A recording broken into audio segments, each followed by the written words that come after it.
Bangladesh should be proud, we are lucky যে আমরা স্বাধীনতার পরে আজ পর্যন্ত আমাদের পাশের দেশে না, আমার নাম নিতেও তো লজ্জা লাগে ভাই, যে তারা এত নোংরা। আজ পর্যন্ত কিন্তু এই স্বাধীনতার পরে আজকে যেভাবে প্রতিবাদ করতে পারতেছি, করতে পারি না, কিন্তু আমরা বাঙালি করতে পারি নাই।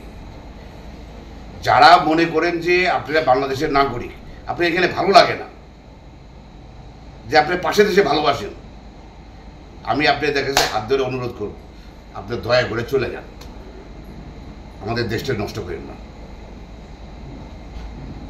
যদি আপনারা মনে করেন যে ওইটা আপনার বাড়ি আর এখানে আপনি ষড়যন্ত্র করবেন, তাহলে আমরা 18 কোটি লোক কিন্তু বসে থাকবো না। আর যারা বাড়িতে বসে বসে খালি ক্যামেরায় দেখেন, টিভিতে দেখেন, বলে দেখি কি হয়, দেখি কি হয়, আমি সবাইকে আবার অনুরোধ করবো আর কি, যে কোনো সময় যে কোনো মুহূর্তে আমরা সবাই যাতে একসাথে থাকি আর কি, আমাদের একসাথে থাকতে হবে, এর কোনো বিকল্প নাই। দেশটা আর আগের জায়গায় ফেরত যাবে না, যত ষড়যন্ত্রই করুক, কোনো ষড়যন্ত্রই ওটা কোনো কাজে লাগবে না আর কি। যারা এই মাটিতে জন্ম, আমরা যারা এখানে জন্ম হয়েছে আর কি, যখন আমাদের একটা আইডি কার্ড দেয়, ট্রাভেলিং ডকুমেন্ট দেয়, আইডি কার্ড দেয় না যে আপনি বাংলাদেশের নাগরিক,